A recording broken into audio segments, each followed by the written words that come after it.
Hello students, मेरे channel LFT Hindi tutorial में आपका स्वागत है। आज मैं आप लोगों को पढ़ाने जा रही हूँ संत कबीरदास की जीवनी, जिसमें मैं आपको उनका पूरा जीवन परिचय, रचनाएं और उनकी साहित्यिक विशेषताओं के विषय में बताऊंगी। इस जीवनी को पढ़ाने से पहले मैं आप सभी से कहना चाहूंगी कि आपने अभी तक मेरे चैनल को सब्सक्राइब नहीं किया है तो प्लीज सब्सक्राइब कर लीजिए, ताकि मेरे आने वाले हर नए वीडियो का लाभ तुरंत आप लोगों को मिल सके। आइए अब हम पढ़ते हैं संत कबीरदास का जीवन परिचय। कबीर ज्ञान मार्गी शाखा के सर्व प्रमुख एक महान संत, समाज सुधारक कवि हैं। कबीर को संत संप्रदाय का प्रवर्तक माना जाता है। कबीर का जन्म विक्रम संवत 1455 अर्थात 1398 ईस्वी में काशी में हुआ। कहा जाता है कि किसी विधवा ब्राह्मणी की कोख से इनका जन्म हुआ, जिसने लोक लाज के भय से नवजात शिशु को लहर तारा तालाब के किनारे छोड़ दिया।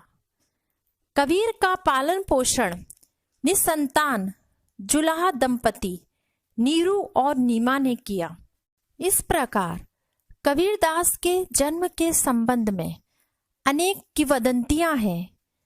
कबीर पंथियों की मान्यता है कि कबीर का जन्म काशी में लहर तारा तालाब में उत्पन्न कमल के पुष्प के ऊपर बालक के रूप में हुआ।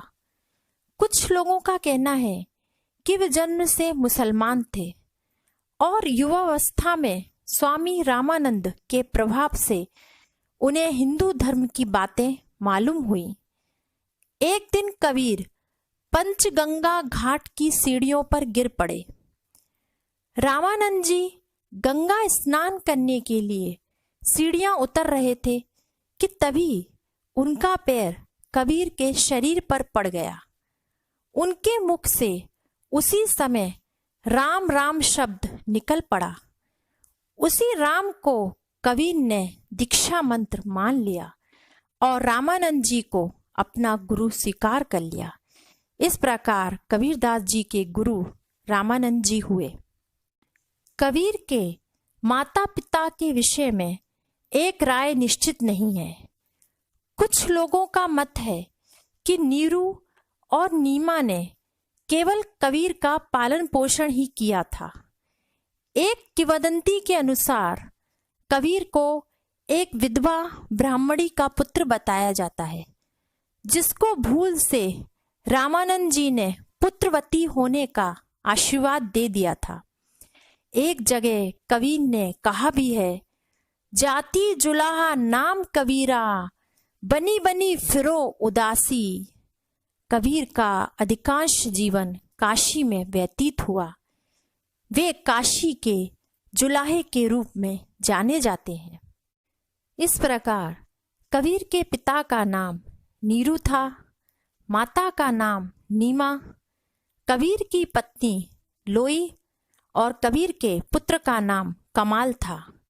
कबीर के प्रमुख शिष्य थे धर्मदास। कबीर अशिक्षित थे। वे ज्ञान और अनुभव से समृद्ध थे। कबीर के विषय में कहा जाता है, मसी कागज छुओ नहीं कलम गही नहीं हाथ। अर्थात कबीर ने स्याही और कागज को छुआ तक नहीं और कलम भी अपने हाथ में नहीं ली।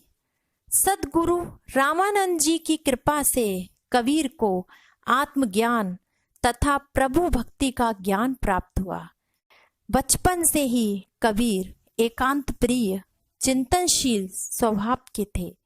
उन्होंने जो कुछ सीखा अनुभव की पाठशाला से सीखा। वे हिंदू और मुसलमान दोनों को एक ही पिता की संतान स्वीकार करते थे। आइए अब हम पढ़ते हैं कबीरदास जी के निधन के विषय में। कबीर ने काशी के पास मगहर में देह त्याग दी। ऐसी मान्यता है कि मृत्यु के बाद उनके शव को लेकर विवाद उत्पन्न हो गया था। हिंदू कहते थे कि उनका अंतिम संस्कार हिंदू रीति से होना चाहिए और मुस्लिम कहते थे कि उनका अंतिम संस्कार मुस्लिम रीति से होना चाहिए। इसी विवाद के चलते जब उनके शव पर से चादर हट गई तब लोगों ने वहां फूलों का ढेर पड़ा देखा। बाद में वहां से आधे फूल हिंदुओं ने ले लिए और आधे फूल मुसलमानों ने ले लिए। इस प्रकार उनका अंतिम संस्कार हिंदू और मुस्लिम दोनों रीतियों से हुआ। मगहर में कबीर की समाधि है। जन्म की भांति कबीर की मृत्यु की तिथि एवं घटना को लेकर भी मतभेद है, किंतु अधिकतर विद्वान उनकी मृत्यु संवत 1575 विक्रमी अर्थात सन 1518 ईस्वी मानते हैं, लेकिन बाद के कुछ इतिहासकार कबीर की मृत्यु 1448 को मानते हैं। आइए अब हम पढ़ते हैं कबीरदास की रचनाओं के विषय में। कबीरदास की 3 रचनाएं मानी जाती हैं। पहली रचना है साखी, दूसरी रचना है सबद, तीसरी रचना है रमेनी। पद शैली में सिद्धांतों का विवेचन रमेनी कहलाता है। सबद गेय पद है। गेय पद यानी इसके पद गाए जा सकते हैं। सबद व रमेनी की भाषा ब्रज भाषा है।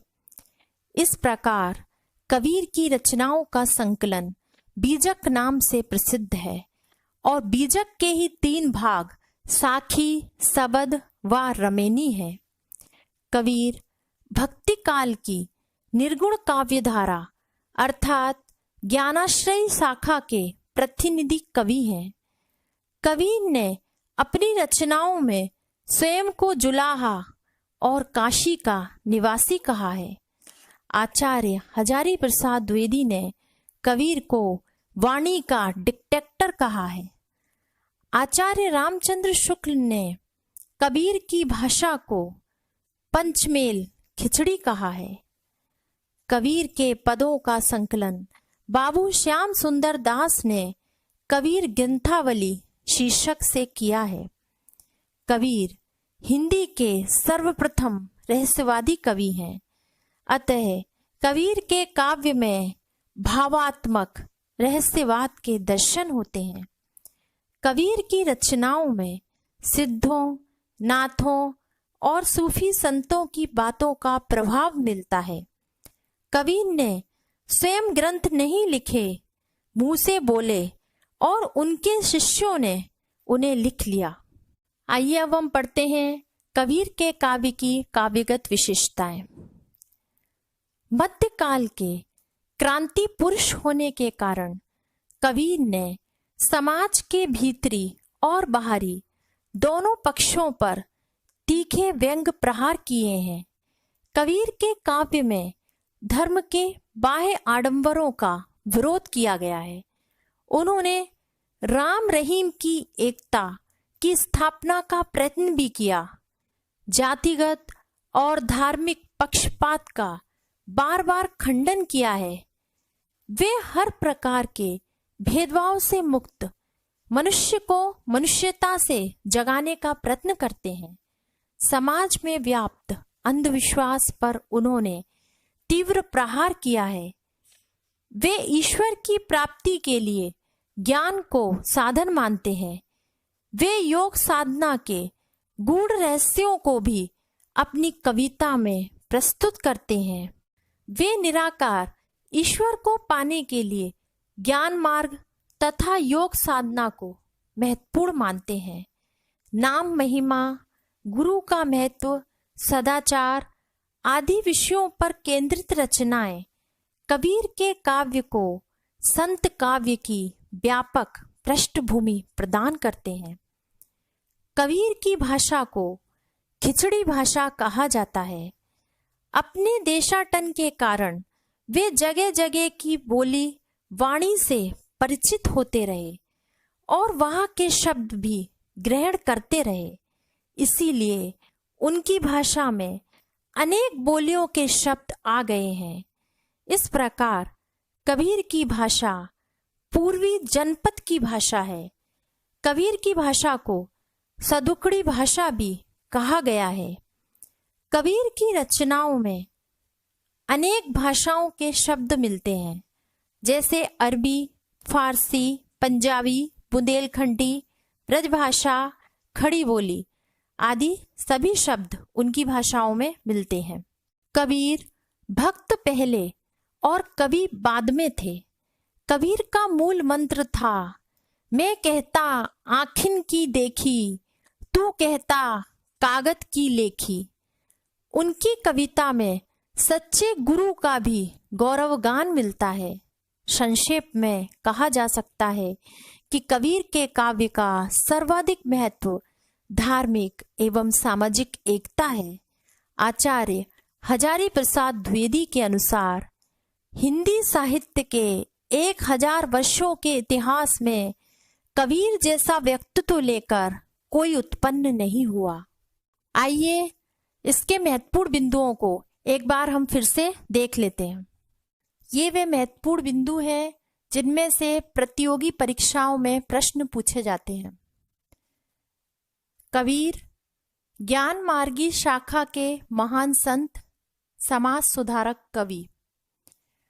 कबीर का जन्म विक्रम संवत 1455 सन 1398 ईस्वी में काशी में। कबीर का पालन पोषण जुलाहा दंपति नीरू और नीमा। कबीर के माता पिता का नाम नीमा, नीरू। कबीर की पत्नी एवं बेटा लोई, पत्नी और बेटा कमाल। कबीर के प्रमुख शिष्य धर्मदास। कबीर के गुरु का नाम रामानंद जी। कबीर का समाधि स्थल काशी के पास मगहर में। कबीर की रचनाएं 3 मानी जाती हैं। पहली है साखी, दूसरी है सबद और तीसरी रचना है रमेनी। रमेनी पद शैली में सिद्धांतों का विवेचन, भाषा ब्रजभाषा। सबद गेय पद, भाषा ब्रजभाषा। साखी गुरुवचन और संसार के व्यवहारिक ज्ञान देने वाली रचना। बीजक कबीर की रचनाओं का संकलन। आचार्य हजारी प्रसाद द्विवेदी ने कबीर के लिए कहा है वाणी का डिक्टेटर। आचार्य रामचंद्र शुक्ल के अनुसार कबीर की भाषा पंचमेल खिचड़ी। कबीर ग्रंथावली बाबू श्याम सुंदर दास द्वारा कबीर के पदों का संकलन। कबीर हिंदी के सर्वप्रथम रहस्यवादी कवि। कबीर की रचनाएं सिद्धों, नातों और सूफी संतों के सिद्धांतों से प्रभावित। कबीर का काव्य धर्म के बाह्य आडंबरों का विरोधी। कबीर निराकार ईश्वर को पाने के लिए ज्ञान मार्ग तथा योग साधना को महत्वपूर्ण माना है। कबीर की भाषा पूर्वी जनपद की भाषा, सदुखड़ी भाषा। कबीर की रचनाओं में प्रयोग किए गए शब्द अरबी, फारसी, पंजाबी, बुंदेलखंडी, ब्रजभाषा, खड़ी बोली। मैं कहता आँखिन की देखी, तू कहता कागज की लेखी। ये कथन कबीर का है। आचार्य हजारी प्रसाद द्विवेदी ने कबीर के लिए कहा है, हिंदी साहित्य के इतिहास में कबीर जैसा व्यक्तित्व लेकर कोई उत्पन्न नहीं हुआ। प्रिय विद्यार्थियों, आज का मेरा कबीर दास जी से संबंधित ये टॉपिक यहीं पर समाप्त होता है। आज का मेरा ये टॉपिक यदि आप लोगों को अच्छा लगा हो तो प्लीज़ इसे लाइक कीजिए, शेयर कीजिए और मेरे चैनल को सब्सक्राइब जरूर कीजिए। धन्यवाद।